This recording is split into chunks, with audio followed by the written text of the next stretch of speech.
64வது தசகத்தை பார்த்துட்டு இருக்கோம்.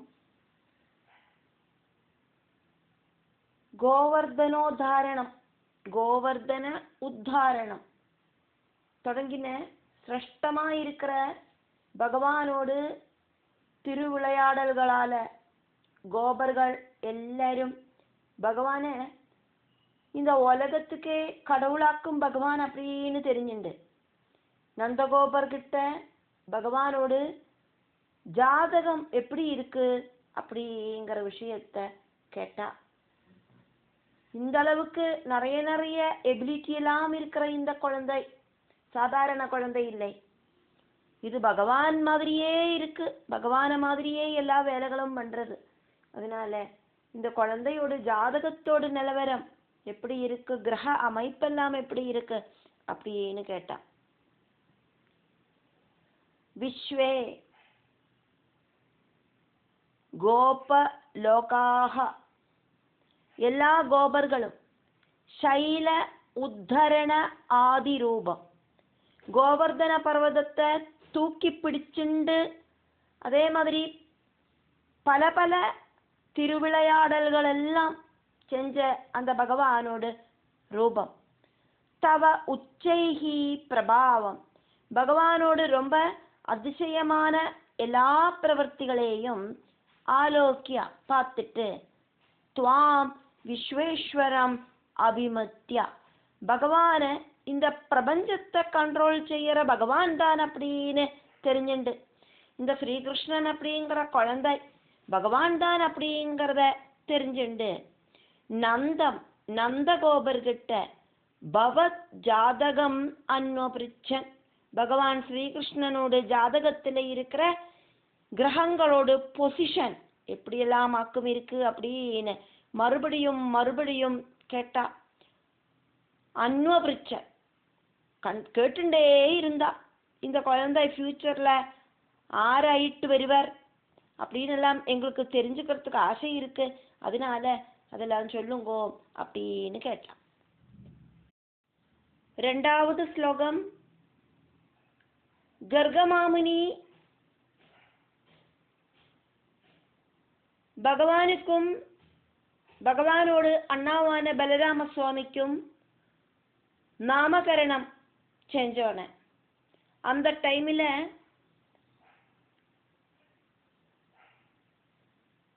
கிரகநிலை எழுதி ஜாதகர்மமும் செஞ்சிருந்தார். பகவான் ஸ்ரீகிருஷ்ணனோடு பிரபாவங்களை சம்பந்திச்சு அவரு சொன்னதெல்லாம் நந்தகோபர் கொஞ்சம் கூட மறைச்சு வைக்காதக்கு எல்லாத்தையும் அங்க இருக்கிற கோபர்கள் கிட்ட சொன்னார். கோபர்கள் சொன்னாக்கா இந்த சின்ன சின்ன கோப குழந்தைகளோடு அப்பாக்கள் அவாகிட்ட சொன்னான். அதை கேட்டுட்டு எல்லா கோபர்களும் பகவானை ரொம்ப ரெஸ்பெக்ட் பண்ணினா, ரொம்ப பாசமா இருந்தா. அவளுக்கு இன்னும் கொஞ்சம் கூட ஜாஸ்தி பகவான் கிட்ட பாசம் உண்டாச்சு, ரெஸ்பெக்டும் உண்டாச்சு. கர்க உதிதா, கர்க முனியால சொல்லப்பட்ட நாமகரணம் செய்யறதுக்கு வந்தோன நந்தகோபரை தனியா நகர்த்தி நிப்பாட்டி கர்கமாமுனி குழந்தையோட ஃபியூச்சரை சொல்லி கொடுத்திருந்தார். அதே அக்கம் இங்க சொல்லப்பட்டது, கர்கமுனி சொன்னது அப்படின்னு. தவ பிரபாவா, பகவானோட மகிமைய சம்பந்திச்சு. நிஜாய வர்க்காய, சொந்தம் குலத்துல இருக்கிற வேற எல்லா கோபர்களுக்கும். தாதேன நிர்கதிதா, பகவானோடு அப்பாவான நந்தகோபரால எல்லாம் சொல்லப்பட்டது. ஆனா இது பகவானாக்கும் அப்படின்னு கர்கமாமுனி சொல்லி கொடுத்திருக்கல, அதனால அதை சொல்லலை அவர். இல்லைன்னா அப்ப அதையும் சொல்லியிருப்பார். இந்த குழந்தைய பாசமா நேசிக்கிறவாளுக்கு ரொம்ப நன்மையும், இந்த குழந்தைய துரோகிக்கிறவாளுக்கு நாசமும் உண்டாகும் அப்படின்னாக்கும் கர்கமாமுனி சொல்லி கொடுத்தார் அப்படிங்கிறத நம்ம பார்த்தோம், ஆல்ரெடியே பார்த்திருக்கோம். இந்த குழந்தை நிறைய துஷ்டர்களை இல்லாம பண்ணுவேன், நல்ல புகழ் இந்த குழந்தைக்கு வந்து சேரும், சுஜனங்களை சிரேஷ்டமான பதவியில உட்கார வைப்பர், இப்படியெல்லாம் அக்கும் கர்கமாமுனி சொல்லி கொடுத்திருந்தார். சுஜனங்களை மோட்ச பதத்துல இந்த குழந்தை கொண்டு செல்லுவர் அப்படிங்கிறத ரகசிய அர்த்தமாக்கிட்டாக்கும் அவர் அன்னைக்கு சொன்னது, சுஜனங்களை சிரேஷ்டமான பதவியில இந்த குழந்தை கொண்டு எத்திக்கும் அப்படின்னு. அப்படி இந்த குழந்தை பகவானாக்கும் அப்படின்னு சொல்லாதக்கு கர்கமாமுனி கோடு போட்டு சொல்லியிருந்தார். இந்த குழந்தை சுஜனங்களை மோட்சபதத்துல எத்திப்பர் அப்படின்னு சொன்னாக்கா இந்த குழந்தை பகவானாக்கும் அப்படின்னு சொல்ல வேண்டி வரும். அப்படி சொல்லாம சிரேஷ்டமான ஸ்தானத்துல சுஜனங்கள் எல்லாம் எத்துவா அப்படின்னு சொன்னார். அதனால பகவானாக்கும் அப்படின்னு சொல்லாதக்கு ரகசிய அர்த்தத்துல கோடு போட்டு சொன்னார். அதெல்லாம் இப்ப நந்தர் யோசனை பண்ணி ஜனங்கள் கிட்ட, சொந்தம் ஜனங்கள் கிட்ட சொன்னார். பூர்வாதிகம் முன்னால இருந்ததை விட ஜாஸ்தி தொய் அனுராகா பகவானில பாசம் ஏஷாம் கோபர்களுக்கு ஐதிஷ்டா வர்த்திச்சுது. தாவது நந்தகோபர் கோபர்கள் கிட்ட குழந்தையோட மகிமைகளை சொன்னாரே, அப்போது பகுமானஹா பாரஹா அந்த குழந்தையோட மகிமையை எடுத்து சொன்ன ரொம்ப ரொம்ப ரெஸ்பெக்ட் பண்ணினா அந்த குழந்தைய அத்தனை பேரும். பகவான் ஸ்ரீகிருஷ்ணனை அவளுக்கு ரெஸ்பெக்டோடு கூடிதான் பார்க்கறதுக்கே சாதிச்சது. 3வது ஸ்லோகம். இந்திரனாகட்டும் அங்கேருந்து திரும்பி போனதுக்கு அப்புறம் அவருக்கு நேர்ந்த அந்த ஒரு தோல்வி, அவர் தோத்து போயிட்டாரே, அந்த ஒரு பராஜயத்தை நினைச்சு பகவான் மகாவிஷ்ணுவாக்கும் அப்படிங்கிற தத்துவபோதம் அவருக்கு உண்டாச்சு. பகவான் மகாவிஷ்ணுவால தான் இப்படி என்ன தோக்கடிக்க முடியும் அப்படின்னு நினைச்சதால அவரோட அகங்காரம் எல்லாம் இல்லாம ஆயிடுத்து. காமதேனுவோடு கூடிட்டு பகவான் கிட்ட அவரு வந்தார். എന്നിട്ട് சாஷ்டாங்கமா பகவானோட பாதங்களில நமஸ்காரம் பண்ணி பகவானை ஸ்துதிச்சார் இந்திரன். ததஹா அதுக்கப்புறம் அவமான உதித தத்துவபோதகா அவமானத்திலேந்தும் உதிச்ச உண்டான தத்துவபோதத்தோடு கூடின சக சுராதிராஜா பொறாமையும் குனிஷ்டும் கர்வும் எல்லாம் இருக்கிற அந்த தேவர்களோடு ராஜாவான தேவேந்திரன் நஷ்ட கர்வஹா கர்வமெல்லாம் இல்லாம ஆயிட்டு திவ்ய கவ்யாசகா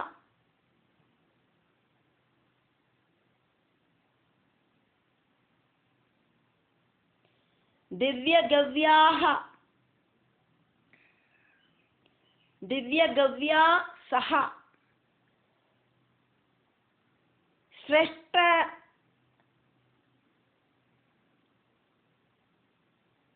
பசுமாடா இருக்கிற காமதேனுவோடு கூட கர்வமெல்லாம் இல்லாம ஆயிட்டு திவ்யம் அப்படின்னா சிரேஷ்டம்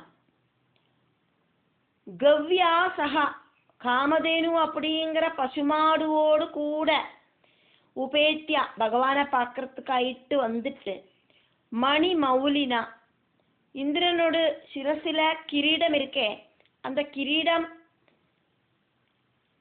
ரத்ன கிரீடமாக்கும்.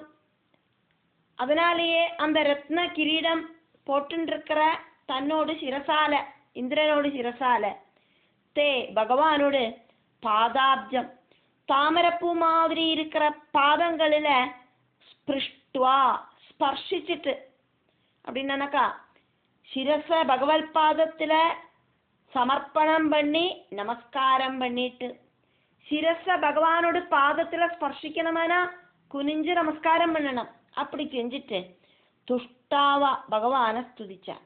தேவேந்திரன் பகவானோட பாதங்களில தண்ட நமஸ்காரம் செஞ்சார் அப்படின்னு பட்டதிரி இங்க சொன்னதையாக்கும் நம்ம பார்த்தோம். இன்டைரக்ட் ஆயிட்டு சொன்னார் பட்டதிரி. ரொம்ப ரொம்ப சிரேஷ்டனா இருக்கிற சான்ஸ்கிரிட் பண்டிதனான பட்டதிரி இப்படி இந்திரன் காலில விழுந்து நமஸ்காரம் பண்ணினார் அப்படின்னு சொல்றதுக்கு பதிலா தேவேந்திரனோடு சிரசுல இருக்கிற கிரீடம் பகவானோடு பாதத்துல ஸ்பர்சிச்சுது அப்படின்னு சொல்லி தேவேந்திரன் பகவானோடு பாதத்தை சிரஸ தொடுற மாதிரி குனிஞ்சு நமஸ்காரம் பண்ணினார் அப்படின்னு சொல்றார். 4வது ஸ்லோகம்.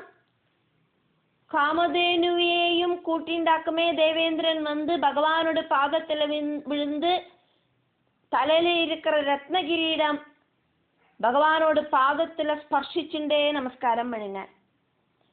இப்போ காமதேனு ஆகட்டும், பாசம் ஜாஸ்தி ஆயிட்டு பகவான் கிட்ட.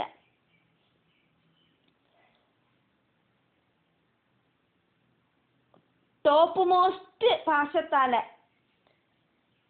காமதேனுவோடு அகிடுல பால் சுரந்தது.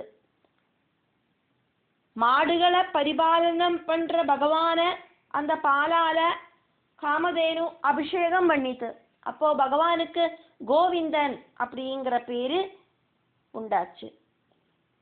சாட்டிஸ்ஃபைடான இந்திரன் ஐராவதத்தால கொண்டு வரப்பட்ட தேவலோகத்தில் இருக்கிற சிரேஷ்டமான ஆனையாக்கும் ஐராவதம், பியோர் ஒயிட்டாக்கும் ஐராவதத்துக்குள்ளது, 4 கொம்புகளாக்கும் ஐராவதத்துக்கு இருக்கு. அஷ்டதிக் பாலகர்கள் அப்படின்னு சொல்ற மாதிரி 8 மதகஜங்களும் சிரேஷ்டர்களாயிருக்கிற ஆனைகளும் 8 டைரக்ஷனையும் தாங்கி நிற்கிறது பூமியை. அதுல கிழக்கு டைரக்ஷன்ல தாங்கி நிற்கிற ஆனையாக்கும் ஐராவதம் அப்படிங்கிற தேவலோகத்து ஆனை. அந்த ஆனைய அனுப்பி தேவலோகத்திலே இருக்கிற கங்கா ஜலத்தை சொர்க்கங்கைய கொண்டு வர சொன்னார் தேவேந்திரன். എന്നിട്ട് அந்த கங்கா ஜலத்தால சொர்க்கங்கையால பகவானுக்கு அபிஷேகம் செஞ்சார். சுரபி இந்திரலோகத்தில இருக்கிற காமதேனு ஸ்நேக ஸ்னுதைஹி பயோபிஹி ரொம்ப ரொம்ப பாசத்தால தன்னைத்தான் பாலை சொரத்தீண்டு, மாடுக்கு அகிடுல பால் இருக்கும், அந்த பாலை அராதும் கைவிட்டு கறக்கணும். ஆனா இங்க பகவான் கிட்ட இருக்கிற பாசத்தால சுரபி அப்படிங்கிற அந்த காமதேனு தன்னைத்தான் பாலை சொரந்தது. എന്നിട്ട് அந்த பாலினால துவம் பகவான கோவிந்த நாமாங்கிதம் கோவிந்தா கோவிந்தா அப்படின்னு சத்தமா சொல்லிண்டு அபியஷிஞ்சது அபிஷேகம் செஞ்சது. அதனாலேயே பகவானுக்கு கோவிந்தா அப்படிங்கிற பேர் உண்டாச்சு. இந்திரஹா அபி தேவேந்திரன் கூடியும் ஜாத ஹர்ஷஹா ரொம்ப ஜாஸ்தியான சந்தோஷ புலகாங்கிதத்தால, ஹர்ஷம் சொன்னனக்கா புலகாங்கிதம் புல்லரிப்பு, ஜாத ஹர்ஷஹா அப்படின்னா புலகாங்கிதம் உண்டாச்சு. அப்படி உண்டானதால ஒரு விஷயம் உண்டாகிறதுக்காக்கும் ஜாதம் அப்படின்னு சொல்லுறது. அப்படி நிறைய சந்தோஷம் உண்டாயிட்டு ஐராவதஹா உப ஆஹிருத திவ்ய கங்கா பாதோபிஹி, ஐராவதம் அப்படிங்கிற பியோர் ஒயிட் கலர் 4 கொம்பெல்லாம் இருக்கிற தேவலோகத்து இந்திரனோடு அந்த ஆனைய அனுப்பி அந்த ஆனை கொண்டு வந்த பாதச ஜலம், பாதோபிஹி அப்படின்னா ஜலத்தால, சிரேஷ்டமான கங்கா ஜலத்தால ஐராவது அபியஷிஞ்சது அபிஷேகம் செஞ்சது ஐராவதம்.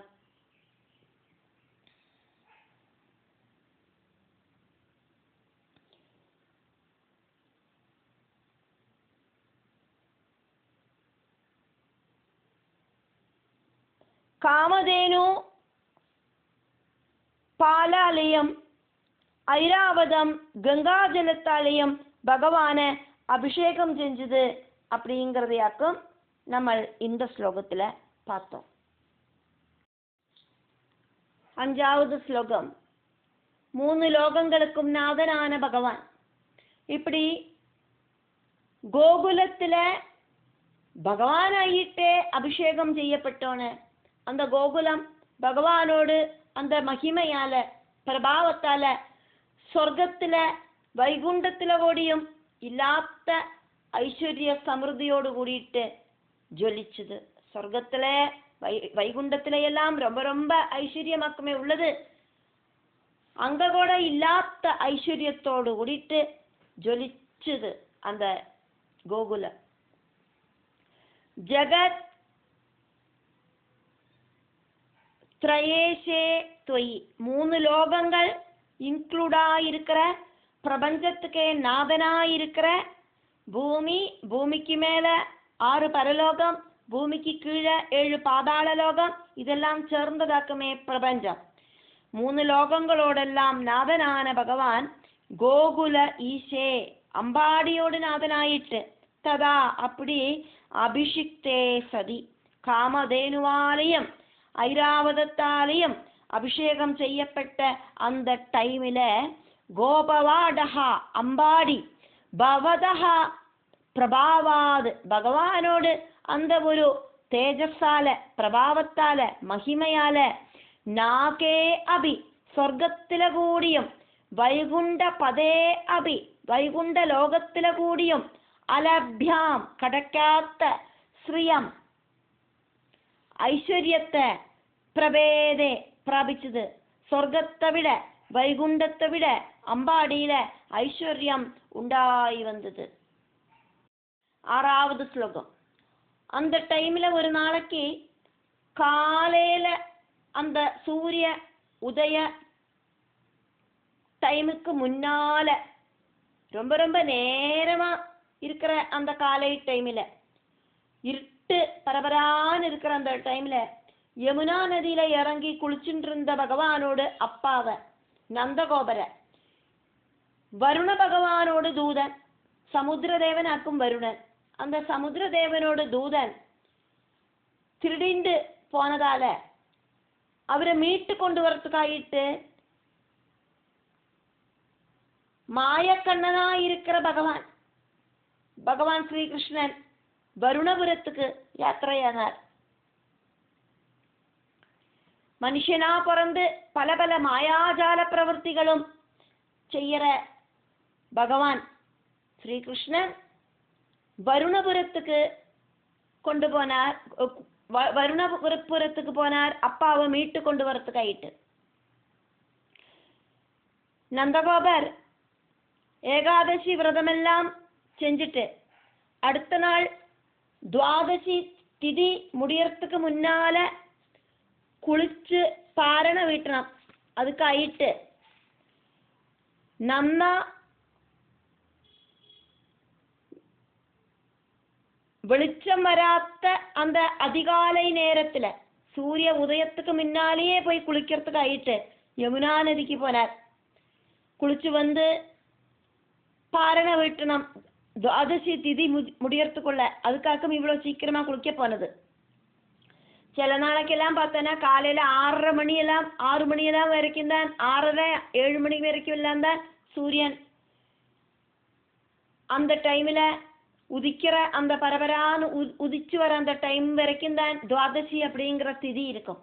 அப்போ அந்த திதி முடியறதுக்கு முன்னால பாரணம் முடிக்கணும் அப்படிங்கிற ஏகாதசி விரதம் இருந்து அடுத்த நாளைக்கு பாரணம் முடிக்கணும் அப்படிங்கிற எண்ணத்துல கங்கா நதியில ஸ்நானம் பண்ணுறதுக்கு கிளம்பினார். அசுரர்களோடு டைம் ஆக்கும் சூரிய உதயத்துக்கு முன்னாலே இருக்கிற டைம். அந்த டைம்ல நதியில இறங்கி ஸ்நானம் செய்யக்கூடாது. செய்யக்கூடாத விஷயத்தை செய்யக்கூடாது அப்படிங்கிறதையாக்கும் இங்க பார்க்குறோம். செய்யக்கூடாத அந்த டைம்ல ஸ்நானம் செய்யக்கூடாத அந்த சமயத்துல நதியில குளிக்கிறதுக்கு போனார் நந்தகோபர். நந்தகோபருக்கு அது தெரியும். சூரிய உதயத்துக்கு முன்னால நதியில இறங்கி குளிக்கப்படாது அப்படின்னு தெரியும். இருந்தா கூட பாரணையோட டைமு தப்பி போகாம இருக்கிறதுக்கு ஆயிட்டு அவரு குளிக்கிறதுக்கு போனார். அசுரகுலநாதனா இருக்கிற சமுத்திர ராஜாவான அந்த வருணதேவனோடு படர்களில் ஒருத்தர் நந்தகோபரை வருணலோகத்துக்கு, அசுரலோகத்துக்கு, பாதாள லோகத்துக்கு பிடிச்சுண்டு போனார். குளிக்கிறதுக்கு போன நந்தகோபரை நிறைய நேரமா കാണാത്തതാല അമ്പാടിയില എല്ലാവരും ഭയന്ത, എല്ലാവരും ശ്രീകൃഷ്ണനെ അഭയം പ്രാപിച്ച. കഥാചിത് ഒരു പ്രഭാതേ அதிகாலை நேரத்தில் சூரிய உதயத்துக்கு முன்னால அந்தர் யமுனம் ஸ்நாயன் பிதா, யமுனா நதியில குளிச்சுருந்த பகவான் ஸ்ரீகிருஷ்ணனோடு அப்பா வாருண பூருஷேன வருணதேவனோடு சேவகனால நீட்டகா கொண்டுபோகப்பட்டார். தம் அந்த நந்தகோபரை மானேது திரும்ப கொண்டு வரத்துக்கு காரண மர்த்திய ரூபகா அத்துவம், ஓரோரோ விஷயங்களுக்காயிட்டு காரணமில்லாதக்கு பகவான் அவதாரம் பண்ண மாட்டார். இப்போ ஓரோ விஷயங்களுக்காயிட்டு மனுஷ ரூபம் ஸ்வீகரித்து ஓரோரோ அவதாரங்கள் செய்யற. அதே மாதிரி இப்போ ஓரோரோ விஷயங்களுக்காயிட்டு மனுஷ ரூபம் ஸ்வீகரித்து ஸ்ரீகிருஷ்ண ரூபம் தரிச்சுருக்கிற பகவானே, நீங்கள் வாருணீம் புரீம் அகாஹா வருணதேவனோடு அந்த ராஜ கொட்டாரத்துக்கு கிளம்பி போன அப்பாவை திரும்ப கொண்டு வரத்துக்காயிட்டு. 7வது ஸ்லோகம். பகவானை பார்த்தோன்னே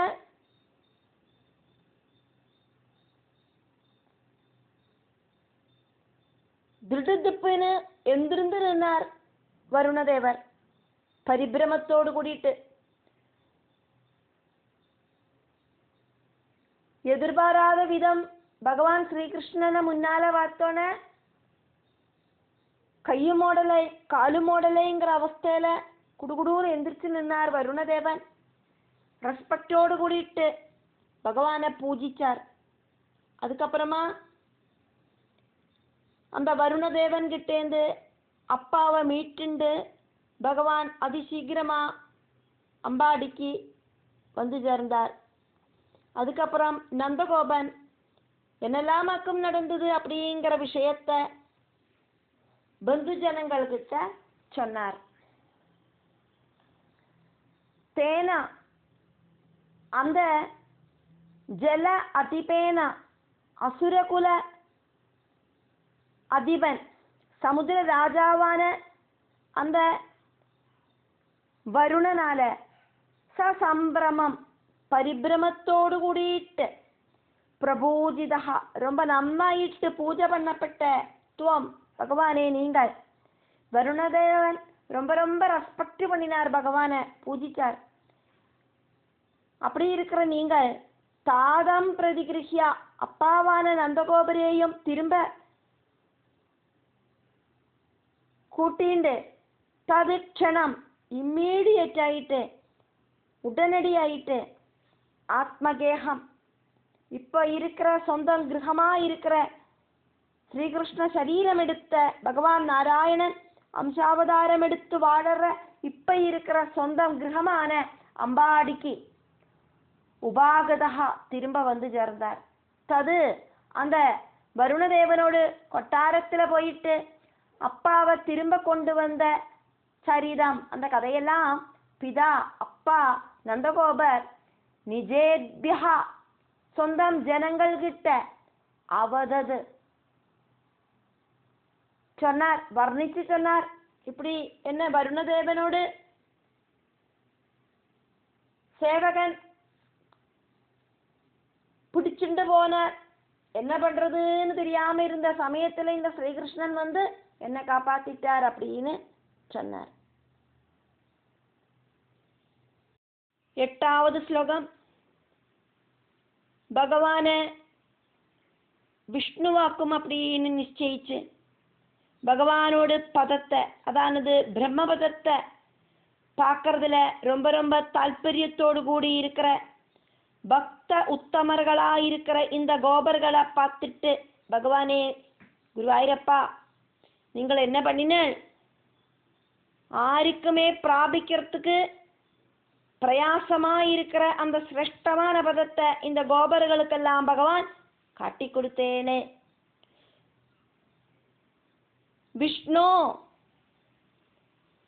சர்வவியாபியான பகவானே, பட்டதிரி இங்க பகவானை கூப்பிடுறதாக்கும். விஷ்ணு பவந்தம் உங்களை, ஹரிம் விஷ்ணு பகவான் தான் அப்படின்னு வினிச்சிந்தியா மனசுல திருடமா நினைச்சுண்டு பவத்பத ஆலோகனா பகவானோட விஷ்ணு பதத்தை அந்த வைகுண்ட லோகத்தை பார்க்கறதுக்கு பத்த கிருஷ்ணான் ரொம்ப ரொம்ப ஆசை இருக்கிற அந்த ஏதான் கோபர்களை நிரீட்சியா பார்த்துட்டு, துவம் பகவான் ஸ்ரீகிருஷ்ணனாயிருக்கிற நீங்கள் அந்நேகி அடுத்த வாளுக்கு துராபம் போய் சேரறதுக்கு ரொம்ப ரொம்ப டிஃபிகல்ட்டான சிரமமான தத் பரமம் பதம் அந்த சிரேஷ்டமான பரமபதத்தை தான் அந்த கோபர்களுக்கு பகவான் அதீதிருஷா காட்டி கொடுத்தேளே. 9வது ஸ்லோகம். இப்படி பகவானோடு அந்த பிரம்மபதத்தை காட்டி கொடுத்துண்டு உதிச்சு உயர்ந்த பரம ஆனந்தமாயிருக்கிற அமிர்த பிரவாகத்தால பகவான் அந்த பகவானோட மோட்சபதத்தை காட்டி கொடுத்ததால அந்த கோபர்களுக்கெல்லாம் பரமானந்தம் அப்படிங்கிறது ரொம்ப ரொம்ப ஜாஸ்தி ஆச்சு. அப்படி இருக்கிற அந்த ஆனந்த பிரவாகத்தோடு டாப் மோஸ்ட் லெவல்ல மோட்சம் அப்படின்னு சொல்லப்படுற சமுத்திரத்துல ரொம்ப நேரம் முழுகி ஆனந்திச்ச அந்த கோப கூட்டங்களை பகவான் மறுபடியும் மறுபடியும் அங்கேருந்து திரும்ப இந்த மாயாலோகத்துக்கு கொண்டு வந்துட்டார். லௌகீக விஷயங்களில பிரவர்த்திக்கிற மனச அவளுக்கு மறுபடியும் உண்டாக்கிட்டார் பகவான். பூமன் பகவானுக்கு முடியாததாயிட்டு என்ன வாக்கம் இருக்கு? ஆக்கிறதும் அழிக்கிறதும் அதே மாதிரி பரிபாலனம் பண்றதும் எல்லாம் பகவான் தானே. சர்வசக்தனா இருக்கிற பகவானே கிருஷ்ணா. கோபசங்காக கோபர்களோடு கூட்டம் ஸ்புரது ஜொலிக்கிற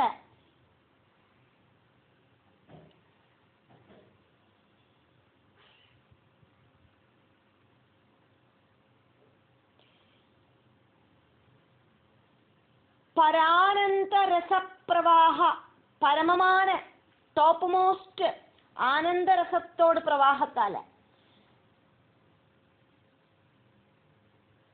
அங்க ரொம்பி வழிஞ்ச அந்த பகவல் ஆனந்த ரசம் காரணமாயிட்டு பிரபூர்ண நன்னாயிட்டு பரிபூர்ணமாயிட்டு ரொம்பி நிற்கிற கைவல்ய மகாபயோதோ மோட்சபதம் கொடுக்கிற அந்த பெரிய சமுத்திரமாயிருக்கிற பாலாழியில ಚಿರ ನಿಮಗ್ನಾಗಲು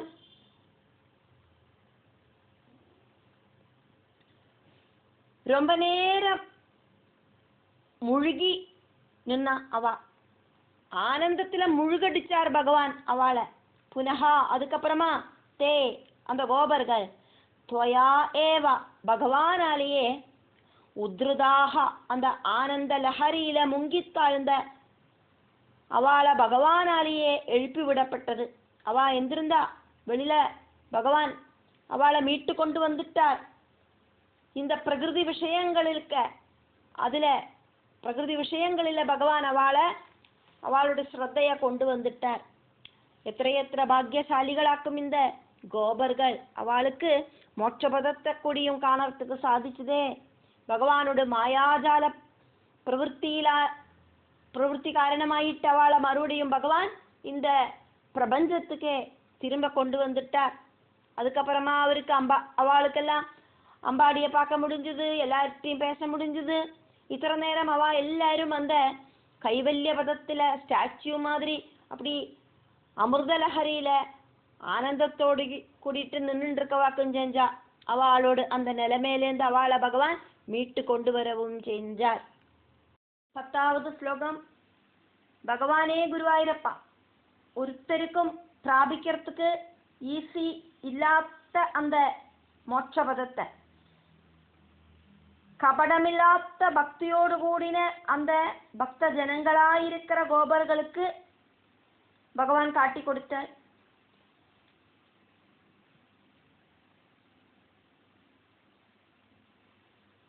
கையில இருக்கிற இழந்த பழம் மாதிரி ஈஸியான விதத்துல காட்டி கொடுத்தார். இந்த மாதிரி ஒரு ஆனந்த லஹரியில முழுகடிக்கிறதுக்கு பகவானுக்கு இந்த கிருஷ்ணாவதாரத்துல അല്ലാതെക്ക് വേറെ എന്തൊരു അവതാരത്തിലേക്കും സാധിക്കും. ഒരവതാരത്തിലെയും ഭഗവാൻ அப்படி ആർക്കുമേ ഭഗവാനോട് മോക്ഷപദത്തെ കാട്ടി കൊടുത്തിട്ടില്ല. അതിനാൽ കൃഷ്ണാവതാരത്തിലെ ഗോപാല രൂപം ധരിച്ച ഭഗവാൻ ശ്രീകൃഷ്ണൻ சாட்சால் பரமாத்மாவாக்கும் அப்படிங்கிறதுல எந்த விதமான டவுட்டும் இல்லை. அப்படியெல்லாம் இருக்கிற குருவாயூர் புரேஷா பகவான் என்னுடைய எல்லா நோய்களிலேருந்தும் காப்பாத்தனமே அப்படின்னு பட்டதிரி பகவான் கிட்ட பிரார்த்திக்கிறார்.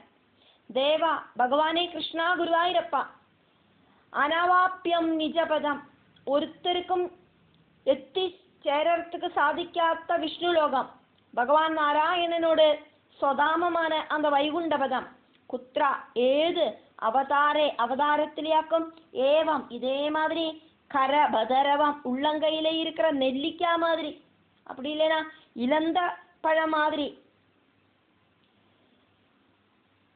கிளியர் ஆயிட்டு பக்தி பாஜாம் பக்தர்களுக்கு தர்ஷிதம் காட்டி கொடுக்கப்பட்டது.